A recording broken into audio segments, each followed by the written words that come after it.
What is going on, everybody? Welcome back. MTG here with another episode. If you're new to the channel, hi there.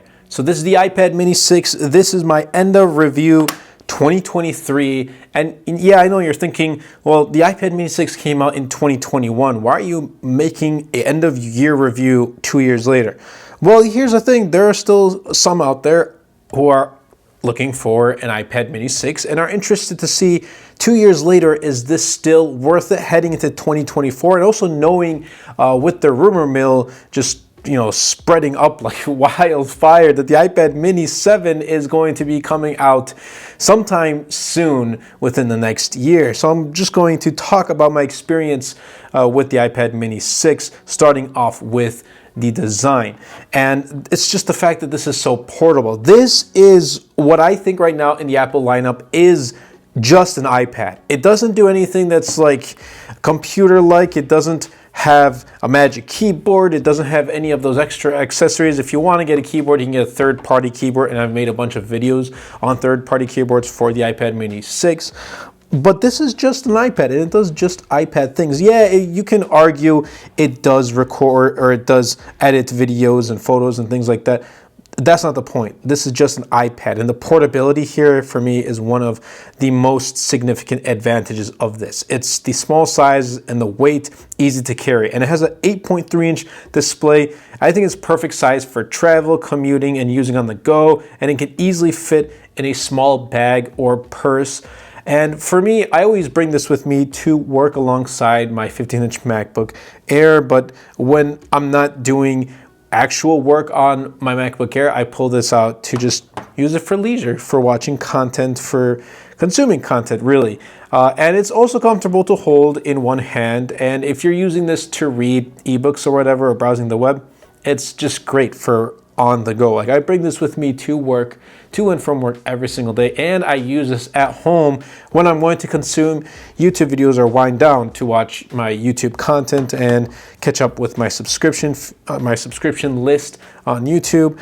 Now, the dilemma here was with like jelly scrolling in 60 hertz. Yeah, I mean, if you really do nitpick and take a look at it and think about it, then yeah, you're gonna notice that jelly scrolling. But for me, like, I don't really notice. I don't really mind it at all. Yeah, 120 hertz on this would have been amazing, and I still hope that one day Apple does add 120 hertz to the iPad mini, but so far it's great. This design has been awesome, and I can definitely recommend it just because of its portability. That's going to lead me into the performance. How has this held up 2 years later? Now, iPad mini 6 is running the A15 Bionic chip, which is the same chip used in the iPhone 13 and also the iPhone 13 Pro, Pro Max, and the iPhone 13, which is recording at this specific angle. So it still has a very fast processor and handles pretty much every single app that I throw at it. And I typically edit and make all my wallpapers with this app called Procreate. And this wallpaper that you see right here is actually one of my favorite wallpaper packs. It is called Nebula. I'll be leaving a link in the description down below if you want to check it out and support the channel. But I made this through Procreate, and yes, I have LumaFusion, I have Photoshop, and Adobe Lightroom on here as well. So really any app that I've thrown on it, it can tackle without any issues. And if you want to use this to edit photos or to start some video editing too, then this is also a machine that I can recommend. Again, I'm still standing by though that this is still just an iPad, and I use it more for iPad-y things, like not for computer things. I do my video editing on my MacBook Air. So just putting it out there. Now also, the camera right here, surprisingly, it's good enough. And if this is your only type of tech product you have and you want to start making content, yeah, this is a device that you can start making content. But for me, I don't really see it as the ideal machine for taking photos and videos. But again, like I said, if this is the only product you have and you really want to start making content, then yes, this is the way you can start with this. I mean, I started in 2014 with an LG G3, so take it as is. Now, if you just want to use this for FaceTime calls, again, it has a really good camera, and the camera is positioned right over here on the left-hand side. And I use this in the horizontal mode all the time, in landscape mode all the time. I don't really use it in vertical, but more so in landscape. I just see it better for me in my use. Battery life is a part of the iPad that I want to discuss about because many consumers do care about the battery life. So battery life, iPad mini 6 is surprisingly good. If I'm on a tablet all day, yeah, it's going to be, it has to be charged every single night. But most days I charge about every 2 days on heavy usage. I mean, there are some days where, you know, I'm using it for like an hour or two, like really heavily. Like I have YouTube open and a couple other things open in the background too. And I'll put it down for most of the day because I'm at work. And then I come home for the evening to use it, whether I'm using it for my scripts for YouTube videos or just watching YouTube content.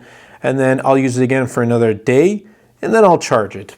If I'm using this maybe on the weekend for the entire day, then I have to charge it that night.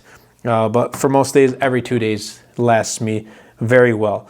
But if you're a light user, then iPad mini 6 is probably going to last even longer, and having USB-C has been great. And I am very happy that Apple has transitioned to USB-C with almost all of their devices, excluding some, including the AirPods Max, which when I do travel, I do have to carry a lightning cable. Now that my 15 Pro Max is also USB-C. And I want to briefly touch on the pricing of the iPad mini 6 because the retail price is still the same. It's $499 for 64 gigs and $649 for 256 gigs. And if you go to the Apple Store, it's probably going to be that same price, retail price, even 2 years later. But it does go on sale. I've seen the 64 gig for as low as $399 before. If you want to get a student discount with Apple's education discount, then you can get a discount too by being a student. But I think it's a fairly decent price. I mean, 64 gigs is the one I wouldn't recommend. If you're getting an iPad mini 6, go for 256, and 650 is a little too pricey for that. Maybe next time offer a 128 gig. But if you can find it at a lower price than 650, then yeah, 256 is definitely going to be a really good option. And this is probably the only portable mini-sized tablet that's powerful. I see this like as iPhone 13 mini. It's literally its older brothers in a smaller form factor that's just really powerful. And you can't really find this with any other competitor. It's not the cheapest tablet on the market, but for me, I personally think it's an excellent value for its features and performance. Now, that's going to kind of pretty much bring the question, what about the iPad mini 7? We've heard that it might come out in 2023. That didn't happen because there's no iPads released during 2023, which is a first. But we've been hearing rumors that Apple's not going to release their updated iPad mini 7 sometime in 2024. And that sounds awesome. And for me, I'm going to pick it up. As a tech reviewer, I will pick it up because iPad mini 6 was my favorite tech purchase still to this date. So far to this date, this is my favorite tech purchase.